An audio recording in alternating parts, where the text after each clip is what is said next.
welcome to Total Politik. Jumpa lagi di konten podcast politik kita. Dan hari ini makin kesini makin serius bintang tamu gua. Dan sekarang ada Gubernur Jawa Barat Ridwan Kamil. Alhamdulillah.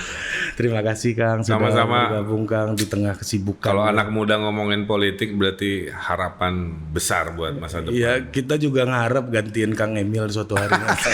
Iya dong. Harus ada regenerasi supaya mantap. Ya, Kang, ini saya pernah baca Kang Emil ini orangnya introvert katanya. Dulunya.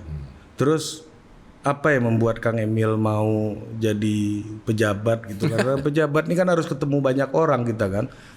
Saya itu dulu memang kan profesinya arsitek ya.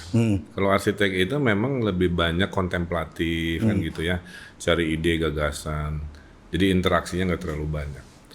Tapi saya dulu itu adalah warga kota yang marah. Angry citizen, kira-kira begitu. Kenapa? Saya ngeberesin kota di Cina, di Taiwan, di Timur Tengah sebagai arsitek. Pulang ke Bandung, kotanya berantakan, macet, kotor, berita korupsi. Terus saya bikin komunitas kan? Ya. Ada komunitas Bandung Creative City Forum, bikin komunitas Indonesia Berkebun.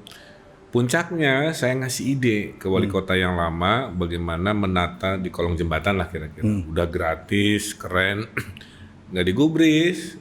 Nah dari situ saya bilang ya udahlah. Kita rebut aja kotanya kira-kira begitu. Terus gimana caranya? Pak harus ikut politik praktis, ikut pemilu, belajarlah kan. Nah singkat cerita, karena demokrasi kita ngasih 3 pintu. Pintu pertama lewat partai, pintu kedua full independen, yang ngumpulin KTP itu. Iya. Yang kayak nggak jadi dulu Jakarta itu ya? Iya. Itu ada orang-orangnya sini. Pintu ketiga independen diusung partai. Iya. Saya, Pak Anies, Mbak Khofifah tuh pintu ketiga. Iya. Independen tapi diusung partai. Alhamdulillah ditakdirkan menang lah kira-kira gitu ya. Iya. Ya berubahlah yang dulunya hanya ngurusin imajinasi yang skala kecil, tiba-tiba kan dari jadi keranjang masalah dari sajadah sampai haram jadah kan komplainnya ke sini siang malam Sabtu Minggu rasa Senin kan. Bandung ya loh Pak dulu Pak awalnya dulu, Bandung tuh kan dari ukhuwah sampai brotherhood ada di Bandung. Ada lengkap gitu dari dugem sampai hijrah ada. Jadi lengkap. Nah sekarang gubernur naik ininya jumlah manusia yang harus ditanggung jawab kan. Dulu wali kota hanya 2,5 juta, sekarang 50 juta. Ya, jadi nambah wilayah, nambah skill koordinasi dan lain sebagainya. Maka masyarakat berharap pemimpin itu ramah, senang untuk berinteraksi. Nah makanya saya kasih masukan kepada calon-calon pemimpin ya. Si warga itu mendekati kita gimana gestur kita. Kalau kita ketemu warga sikap sempurna gitu ya, orang nggak mau deket Kang. Tapi kalau saya buka pintu, tangan saya udah kayak gini, come to papa. Itu dijamin, ibu-ibu lari semua ke sini. Jadi tips ya, buat yang mau nyalon-nyalon nih, ada Valdo di sana. Kalau mau kampanye, buka pintu, come to papa. Tangan begini. Ini rumus gampang. Tapi jangan sering-sering dipakai. Salah tempat. Apa di tempat yang salah ya? Jangan di karaoke jangan. Ini Budi nih, masuk Bud. Ini nih. Ini Budi Adiputro ini Pak Gub, host CNN. Nah, jadi saya pernah sering lihat. Ya, sampai Total Politik ini digosipkan sebagai sayap organisasinya CNN. Oh. Baru tahu CNN jadi ormas. Jadi Budi Adiputro inilah yang membuat Total Politik sedikit agak media. Tadinya ini cuma kelompok gosip aja. Karena kita percaya bahwa manusia itu homo gossipus gitu. Iya. Manusia itu makhluk yang bergosip itu Pak Gub. Manusia homo bukan makhluk bermain. Iya benar-benar. Apa bahasa Latinnya lupa. Iya. Dan ini membuat Nota Politik naik 1 oktav jadi taman bermain dan tempat gosip ya kan, seperti yang ada di taman-taman yang ambil. Kenapa saya senang banget? Karena asosiasi politik praktis itu orang-orang dewasa tua kan, di podcastnya, di YouTube-nya. Tapi kalau anak muda, milenial ngobrolin politik keren. Kalau berarti Pak Gu banyak gabung di grup-grup WA yang isinya om-om yang jokesnya nggak lucu itu. Bapak-bapak.id. Wah, Anda sebut merek ini. Gaya Anda sudah di-endorse sih Pak Gu. Ketua dan pembina maksudnya. Karena ternyata bapak-bapak.id juga butuh pelampung, butuh endorser juga. Nah ini juga pertanyaan saya nih Pak Gu. Banyak yang ngomong dari Sabang sampai Merauke. Iya. Ini ibu cinta masuk rumah sakit, kenapa Indonesia yang heboh gitu? Benar. Oh, waktu kemarin. jadi masalah Indonesia nih kayaknya. Gini, salah satu yang ditakutkan ya oleh para pejabat hari ini adalah 4 huruf, yaitu viral. 5. Iya. Ya 5 huruf viral. Salah ngitung. Tergantung ormasnya Pak Gu. Kalau di NU nggak viral. Nah jadi hari ini dengan semua orang pegang HP, memviralkan tuh gampang. Bisa viral positif, bisa viral negatif. Urusan pribadi jadi rame, urusan publik juga rame. Jadi kita hidup di zaman berbeda. Jadi ibaratnya kemanapun saya pergi, ya pasti bisa jadi sumber berita kan begitu. Iya, benar. Tapi masalahnya gini, Ri, banyak pejabat-pejabat yang menghindari. Kan kalau Kang Emil ini, Pak Gup ini kan akrab sekali, udah embrace dengan sosial media. Kekuatan utamanya sosial media tadi. Bu Cinta sakit, satu Indonesia ikut heboh, bersedih. mendoakan, ya kan? Ya, biar kita temanya nggak serius-serius amat kan. Biasanya serius. Saya itu follower Instagram 14,9 juta. Iya, ini paling banyak loh. Iya, hanya bisa dikalahkan oleh Presiden Betul. Jokowi. Jadi Pak Jokowi nomor 1, saya nomor 2. Betul. Waktu saya ke Swedia sebelum COVID, saya diperkenalkan sama Menteri Luar Negeri. Please welcome Ridwan Kamil, semua tepuk tangan. Si Menteri Luar Negeri ngelanjutin. Ridwan Kamil, dia bilang, whose follower of Instagram more than our population. Karena Swedia cuma 10 juta. Follower saya waktu itu 13 juta. Gitu. Jadi kalau saya negara itu ya Udah 13 Sudah juta. punya umat sendiri tuh 15 juta tuh ya.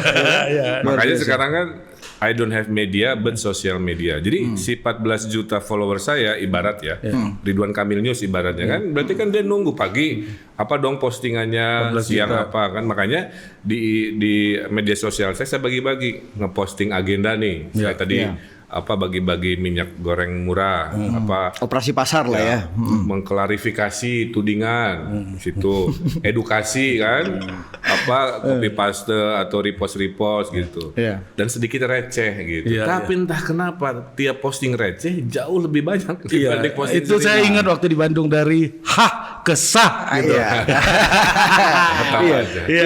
Dan hebatnya Kang Emil ini, Ri, di setiap posting-postingnya agak serius pesan-pesannya selalu ada terselip postingan-postingan atau kalimat-kalimat receh di belakang. Nah, ini gimana Kang? Ketemu algoritmanya Ridwan ini Kamil ilmiah ya, ini ilmiah. Ya. Jadi waktu saya wali kota, saya diundang ke kantor Facebook di Amerika. Oh, ada orang dalam Bapak di situ.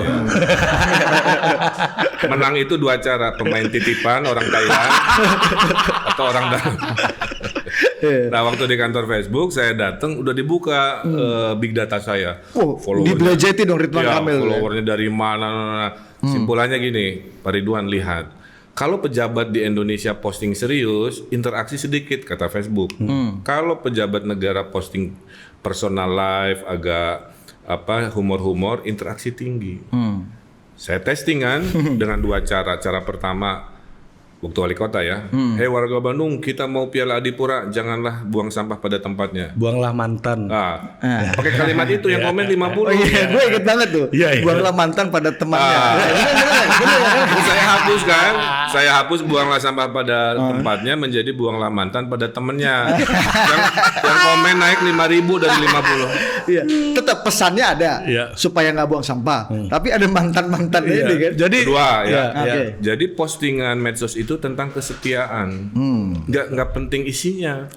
Saya posting blank item. Disukai dong 20.000. Saya bilang, Enak banget apa ya. yang mau di like kan? Cuma posting hitam, nggak ada caption, di like dong. 20.000 kan? Ini bisa saya buktikan sekarang. Saya posting blank putih disukai 30.000. Jadi orang nge-like itu kadang-kadang otomatis, bukan karena konten. Gitu. Jadi memang Kang Emil nih gitu 14 juta ya Kang follower. 14,9. 14,9. Kalau di media tuh hampir 15 juta. Iya, dan bahasa itu kita. setengahnya orang galau. Bos. Iya benar-benar. Dikasih makan egonya sama Pak Gubernur, Bos. Tapi bener kata Kak Emil, politisi-politisi, kepala daerah, orang-orang politik itu paling takut kalau itu tadi 5 kata itu viral. Nah tapi kenapa? 5 huruf. 5 huruf, sorry. 5 huruf viral itu kalau di NU itu viral tulisannya. Nah makanya pemimpin harus punya skill gini kan, skill Gimana? kepemimpinan, skill manajemen, skill macam-macam. Sekarang di era sekarang punya skill digital itu harus otomatis. Iya. Kalau saya punya sendiri, kalau nggak punya kan dia bawa rombongan ya. Tapi kebutuhan politik hari ini gitu. Pak Gub ngapain aja sih? Nah, lihat aja IG-nya. Sosial media. Kira-kira begitu. Iya, memang. Jadi itu kebutuhan. nggak bisa. Saya itu nonton Korea itu gara-gara Anda loh Pak Gub. Oh ya, saya? Iya, Ajusi, Opa gitu kan. jadi tahu bahasa-bahasa jadi tahu. Iya, gokil loh Bos. Bener-bener. Sekarang tuh Revolusioner. trennya berubah. Apa gitu? Dulu cewek-cewek Indonesia senang bule. Sekarang senang orang sipit. Iya, Oriental. Jadi saya naik kelas sekarang. Gila. Enggak, Pak Gub. Sebenarnya Pak Gub ini politisi dulu apa selebgram atau sosial media influencer dulu? Kan orang banyak bilang kok jadi kayak selebgram nih. Go public di Saya sosial influencer medianya. dulu. Iya, itu. Saya sebelum jadi wali kota itu dapat award dari Google. Namanya Google Web Heroes. Iya. Ya, tahun Itu followers tuh udah berapa Pak Gub? Di ratusan ribu lah. Waktu itu belum zaman Instagram belum ada Pak Belum Gub. ada, masih Twitter. Masih Twitter, Pengguna masih Twitter Facebook juga kali ya. paling jutaan doang baru waktu Yang itu. terbagi gini, kalau Twitter kan isinya orang marah-marah. Iya. Kalau IG anak-anak muda ke dewasa, TikTok anak remaja, Iya.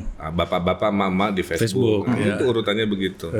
Nah, jadi saya dulu dapat Google Web Heroes karena mendirikan komunitas yang ngajaknya itu pakai Twitter gitu. Yuk gabung, ini tanah kosong, kita bikin gerakan berkebun di kota. Indonesia berkebun kalau tidak salah Ya ya. itu pendirinya saya. Oh, iya, itu yang Kang bikin Emil. award tuh itu contohnya. Iya. 2010 ya Kang ya. Jadi poinnya kan Circa Indonesia itu 2009, negeri indah 2010. banyak masalah. Kalau kamu cinta Indonesia, pilih ladang perjuangannya kan. Bisa pendidikan, kesehatan. Nah, saya pilih lingkungan. Nah, oleh si Google itu dihargai karena menggunakan medsos untuk ngajak dan sharing. Zaman dulu kan belum seinteraktif sekarang kan.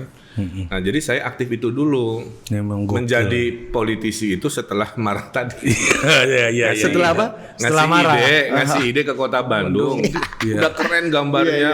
Nggak dicuekin sama wali kota yang dulu. Nah, makanya wali kotanya tit. Iya. Gokil emang. Bener-bener. Apa namanya? Berarti influencer dulu ya Kang baru? Influencer dulu. Iya. Kalau Menggerakkan Kang dulu. Emil Jadi juga- kalau sekarang ada ini gubernur apa influencer, ya hidup nggak bisa dipilah-pilah begitu. Iya. Iya. Emang gubernur nggak boleh menginfluence orang. Justru tugasnya menginfluence orang ke arah kebaikan kan. Jadi kemampuan digital tuh jadi sesuatu yang inherent yang udah melekat dari Nggak ada ini pemimpin dong. di republik ini yang ngedit-ngedit video sendiri kecuali saya.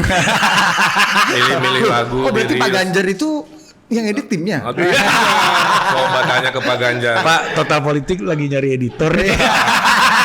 Asal harganya cocok. Tolong DM saya hari Senin harga naik. Ingat, kalau Anda punya video-video mentah kirim ke Pak Gubernur. Iya. Jadi kemampuan digital native itu Kang ya. Iya itu udah ada sebelum jadi politisi Iya. gitu. Kang, tapi kan politisi saya banyak yang- arsitek visual, jadi fotografi saya pernah menang fotografi. Bener Dikasih juga. hadiah Kompas ke Jepang sama Arbain Rambe.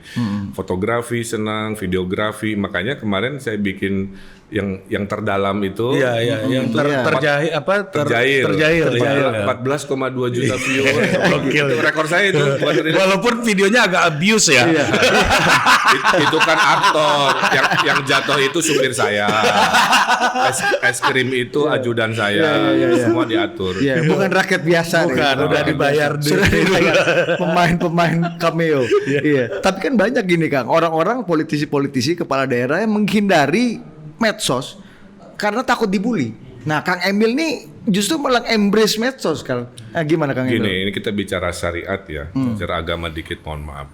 Jadi itu mas sunatullah istilahnya, itu mas sudah ketetapan semesta bahwa namanya pemimpin makhluk panggung. Ya. Kalau kita di panggung kan dikomentarin antara ditepuk tangani atau dibully, hanya dua pilihan itu.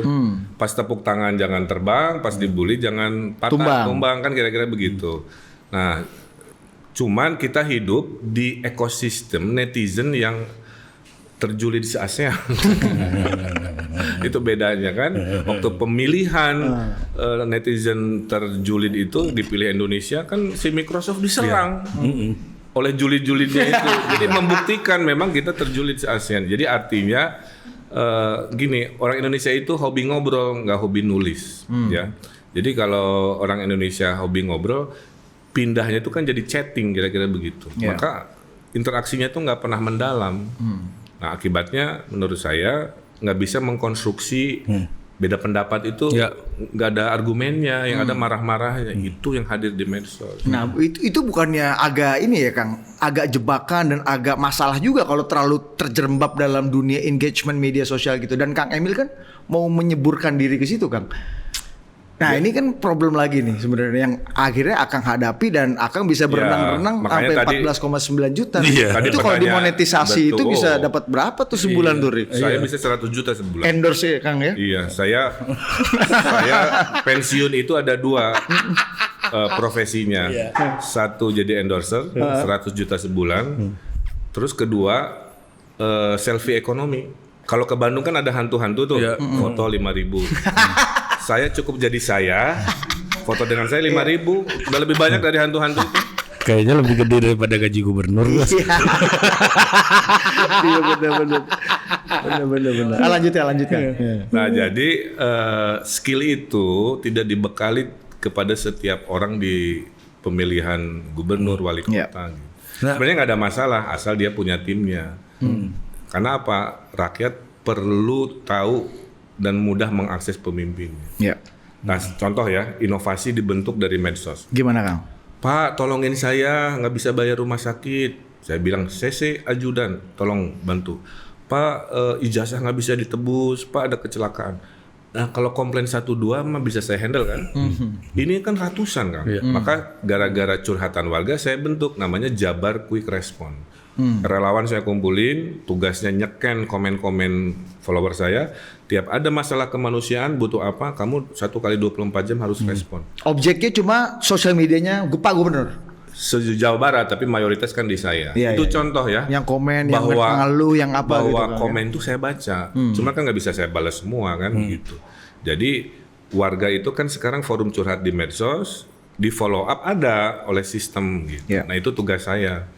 Maka sekarang Jabar lebih kondusif, lebih responsif karena media sosialnya tidak dipakai hanya eksistensi diri, tapi jadi tools buat public service atau ngelayani masyarakat. Nah, Kang Emil, waktu zaman ini agak ke belakang Kang Emil. Zaman kuliah dulu Kang Emil aktivis atau apa sih? Kenapa bisa berpikir untuk melakukan social organizing ini gitu? Iya, pribadi, sosialis, penghasilan kapitalis. Makanya jadi arsitek, Bos. Saya aktif di organisasi di level arsitektur. Dulu saya pengurus, kalau SMA pengurus OSIS, Paskibraka, kapten sepak bola dulu saya senang macam-macam olahraga. Jadi aktivisme itu bagian, karena kepemimpinan itu nggak ada sekolahnya, betul, nggak diajarin, nggak ada SKS-nya. Padahal kepemimpinan itu kan dilatih pada saat harus ngambil keputusan. Maka pemimpin definisi saya adalah pengambil keputusan. Di rumah menikah pemimpin, misalkan suami kan, dia ngambil keputusan buat keluarganya. Saya sekarang ngambil keputusan buat 50 juta masyarakat. Saya gratiskan sekolah, gitu kan. Saya nanda tangan upah buruh, di kiri di demo buruh, di kanan digugat pengusaha. Itu rutinitas bulan November. UMP. Setiap ini mau duduk round table itu kan. Jadi definisinya itu adalah dilatih melalui organisasi tadi. Jadi orang-orang yang kurang berorganisasi dia nggak punya soft skill. Bagaimana ngambil keputusan di tengah krisis kan, di tengah tekanan, gemeteran, kalau nggak grogi apa itu dilatihnya di momen-momen itu. Nah sekarang 8 tahun jadi pemimpin, ya saya udah latihan, jadi siap untuk next step gitu. Kalau pembulian apalagi media sosial nih, Ri, ini kan bukan cuma orang yang menikmati celotehan-celotehan menarik dan lucunya Kang Emil aja, bully juga pasti banyak kan Kang. Sok saya tanya sekarang, ada nggak pemimpin yang nggak punya haters? Nggak ada, semua pasti punya haters. Bung Karno, jika di zaman itu ada Twitter, abis juga. Pasti beliau nge-tweet terus tuh kan, orang pidato terus. Apalagi saya kan. Iya benar. Nah itu gimana tuh Kang? Apa menghadapi itu? Di mana juga Kang Emil tuh latihan juga gini, sebagai seorang pemimpin. Kalau saya skill saya gini, kalau si bulian ini jumlahnya banyak, saya jawab. Biasanya saya dengan data kan. Tapi kalau buliannya sepotong-sepotong, saya cek dulu. Ada akun pakai angka, biasanya bodong. Postingnya 0, berarti mah robot kan, bot lah ya atau apa namanya. Nah jadi saya ini pemimpin yang hobi jawab, makanya kalau lihat IG saya kan ngejawab ya. Betul. Paling 3-4 lah mau. Itu sendiri betul tuh Kang. Makanya kalimatnya khas saya, itu admin nggak bisa ngikutin. Benar. Jok-jok saya kan sudah. Tapi ada nggak yang diadminkan Kang? Ada nggak yang diadminkan? Semua diadminkan kecuali Instagram. Karena Instagram ruang kreatif saya di situlah. Kalau Facebook ada, Twitter ada, TikTok ada, YouTube siap-siap ada. Itu ruang me time lah ya Kang ya. Iya. Iya benar-benar ada hiburan juga, bisa eksekusi masalah politik juga segala macam beria. Memang ya tapi lagi-lagi nggak semua pemimpin ini kayak Kang Emil gitu. Menurut Kang Emil pandangan Kang Emil terhadap orang-orang native politicians yang udah mulai bergeser, udah mulai terjun lagi ke sosial media nih. Nah, Kang Emil melihatnya gimana? Iya, ini misalnya gini Kang. Kita lihat IG pejabat-pejabat nah, itu ini pasti isinya kayak gini semua. Terus gini nih.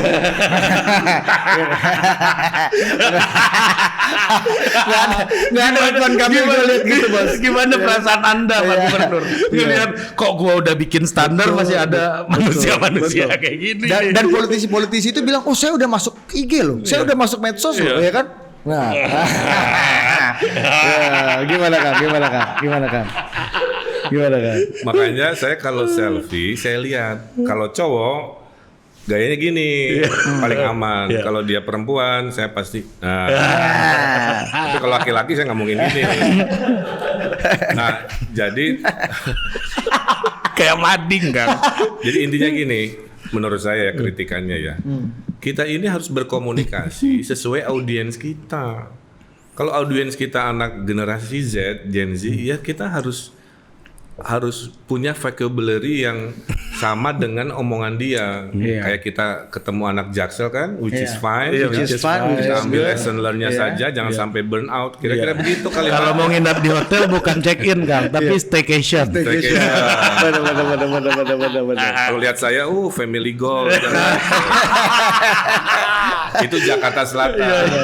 Tapi kalau ke Bandung saya rubah kalimatnya kan. Kamu eta goreng patut, itu kan seseh banget. Nah itu khas. Jadi menyesuaikan dengan audiens. Nah politisi-politisi itu tidak bisa menangkap audiensnya itu apa. Makanya karena nggak kreatif, tidak bisa tahu demografi, dia cuman. Jadi tapi Kang Emil pernah di fase itu. Lah kan saya aktif dulu di medsos. Dia kan selebgram dulu baru masuk politik. Jadi native selebgram sebenarnya. Kalau mereka itu medsos migran gitu, pindah. Kalau saya native. Jadi nggak sekedar lu punya akun di media sosial aja, Ri, atau setiap hari posting seperti kata Kang Emil, tapi juga bagaimana kita engage sama. Tapi gue pernah sama pejabat-pejabat gitu ya, lagi nongkrong Kang, nanya ke ajudannya, sudah berapa likesku? Gitu. Kang Emil pasti nggak nanya likes, apa itu likes? Sudah terlalu sering saya. Saya nanyanya sudah berapa monetisasi? Beda level bro. Bener-bener. Kang, tapi pernah nggak sih Kang sekali memonetize sosmed Akang? Secara etika nggak boleh. Oh iya. Jadi bener. gini, Akang ini terlalu lama jadi pejabat. Jadi bayangin ya, kombinasi Facebook, Twitter dan IG saya itu 23 juta. Itu kalau saya ngendorse merek gitu kan, dengan belas juta, puluh juta, sebulan saya nggak usah ngapa-ngapain, rebahan aja. Iya benar. Tapi etika pejabat itu kan sudah dapat fasilitas negara, dia nggak boleh dapat income aktif dari, makanya saya menggratiskan. Tiap hari saya ngendorse loh, sehari dua brand UKM di story itu, dua story, dua brand per story itu. Tapi kan nggak dirupiahkan karena niatnya kan nolong. Termasuk saya nolongin warga Jabar waktu Krismon ini. Satu, saya ngasih modal. Krismon pandemi ini kan. Maaf pandemi ini. Dua, saya kan arsitek, ikut ngedesain. Jadi saya ada ngedesain celana jeans, sepatu, helm karena punya skill visual kan.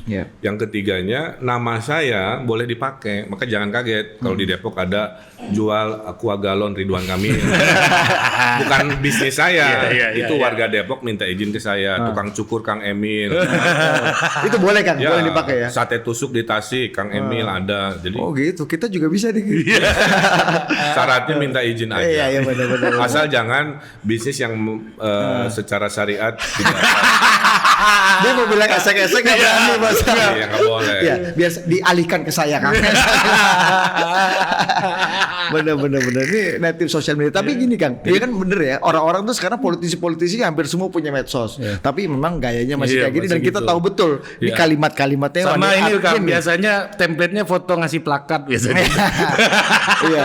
Genuinity ini buat orang-orang politik nih Kang. Ini kan banyak yang mau nyalek. Ini udah mau tahun-tahun politik kan, banyak yang mau nyalek. Kepala daerah juga baru. Nanti ada pejabat-pejabat eselon 1-2 yang jadi tiba-tiba jadi gubernur dan tiba-tiba jadi wali kota nih. Sementara. Nah, contoh ya, saya contoh kemarin. Setiap peresmian itu interaksi dikit, saya udah tahu. Saya kan ngeresmiin jembatan di Cimahi misalkan. Pasti saya tahu kalau cuman saya gunting pita. Pasti dikit. Nah, saya rubah jadi setengah postingnya saya posting anak saya yang lagi balita naik motor gitu. Jadi kan orang visual tuh. Setelah naik motor baru saya kasih berita saya peresmian jembatan. Itu yang ngelihat hampir 2 juta. Betul. Dan dan ada pesan-pesan substansinya di situ. Ada, hei anakku jangan kebut-kebutan ya kalau jembatan ini saya resmikan kan gitu postingannya.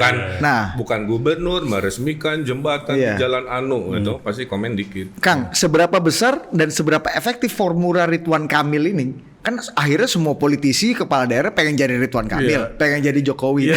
Dan ada yang kebablasan loh. Oh ya. Posting istrinya terus kemarian. Siapa Bos? Ada, jangan sebut nama Bos. Semua bisa dianggap si kayak sayang namanya kan si sayang. Kang, seberapa pilihannya 2 itu bucin atau akunnya dibajak. Bucin. Bos gue gak kebayang Bos ngomong-ngomong gubernur kayak gitu Bos. Tapi Kang, seberapa works formula Ridwan Kamil ini untuk semua politisi atau kepala daerah? Kepala daerah yang cocok seperti apa, orang yang tidak cocok seperti apa? Kan kayak Pak Luhut gitu, apa cocok nggak dia? Si cinta kan Pak Luhut. Gila loh. Kamu berdua, siapa tahu Pak Luhut mau. Pada berdua berani ngomongin Pak Luhut. Coba mohon izin di depan ada tukang bakso pakai HT nggak? Oh pantesan di sini ya. Lapor dari yang tukang bakso. Gimana Kang? Nah itu personalitas. Mungkin Pak Luhut tidak memilih ke zona receh gitu kan. Walaupun audiens Indonesia itu kalau Pak Luhut dong Kang. Ini maksudnya misalnya. Kan juga makin selesai Pak Luhutnya. Nanti saya orang udah lupa lagi lagi. Nanti kita yang diikutin lagi. Ya jadi untuk umum. Apakah semua politisi kepala daerah itu cocok jadi Ridwan Kamil? Enggak kan tadi teori Facebooknya. Kalau seorang pemimpin di Indonesia posting terlalu serius, interaksi sedikit. Facebook memberi rekomendasi harus kombinasi dengan humoris itu. Oh berarti ini formula umum yang formula umum ya? Karena kenapa manusia ini senang berita ringan, nggak mau senang berita berat. Karena kalau dulu masalahnya cari informasi zaman Orde Baru, masalah sekarang itu memilah informasi. Karena semua orang memproduksi informasi kan. Saking banyaknya kan harus milah. Pas lagi milah, kepanjangan, keformalan, males kan gitu. Makanya akun-akun receh itu followernya juta-juta, dagelan juta-juta, Benar, receh ID juta-juta. Lihat pelawak istrinya cantik-cantik kan. Makanya jadi cowok itu nggak perlu ganteng, yang penting berkarakter. Itu gua tuh dan. Benar, Anda jangan gitu. Ganteng itu ekstraktif. Seperti minyak bumi dan batu bara. Ya. Tuhan yang bikin kan. Tuhan yang bikin kan. Iya, sisanya mau digali apa enggak. Benar-benar. Jadi memang formulanya sebenarnya sama. Nah, ini masalahnya masalah di eksekusi. Mencari Kalimatnya sederhana aja lah, speak the audience. Jadi pokoknya mau politisi, mau Anda profesi apa, pada saat Anda punya follower, orang yang menunggu Anda gestur apa, berbahasalah sesuai ekspektasi si follower atau audiens Anda, itu aja. Nah, oke, kalau formulanya umum seperti itu, berarti kan orang udah tahu nih algoritma dan cara untuk jadi Ridwan Kamil lah, at least, atau Ganjar Pranowo atau Anies Baswedan. Nah, kita sebut 3 bos, biar nggak iri-iri satu nih. Ini untuk bridging ke masalah lain. Karena gini, hari ini semua orang punya HP. Penduduk Indonesia 270 juta. Jumlah HP yang beredar 300 juta. Jadi Indonesia ini negeri yang jumlah HP-nya lebih banyak dari jumlah penduduknya. Maka konsumsinya semua via HP. Apa yang nggak bisa lewat HP coba? Makanya. Nah, tapi apa yang membuat mereka itu tidak seberhasil Anda bertiga gitu, gubernur-gubernur favorit di sosial media? HP itu kan kayak mobil, dipakai kebaikan nolongin, dipakai kejahatan, mobil jadi buat kejahatan. Jadi HP juga sama, didiemin, dibikin konten boring, dibikin konten kreatif kan begitu. Termasuk waktu COVID juga, kan ditanya kenapa kehamilan naik selama COVID? Karena kebanyakan di rumah kan, gak banyak pilihan. Tapi juga perceraian naik. Valdo juga anaknya baru lahir ya pas pandemi ya. Wah, berarti nggak ada kerjaan ya teman kita itu. Jadi ada kehamilan naik, tapi anehnya perceraian naik. Pas saya analisa, kalau hamil naik karena kebanyakan di rumah, kalau cerai naik karena HP-nya suami banyak ketahuan istri. Iya. Dan kalau udah pergi ke kantor, HP ketinggalan, balik lagi bos. Wow. Di kontaknya Apriliani dirubah jadi Bambang tukang las keliling. Oke, kita break dulu. Gempa ya? Gempa bos.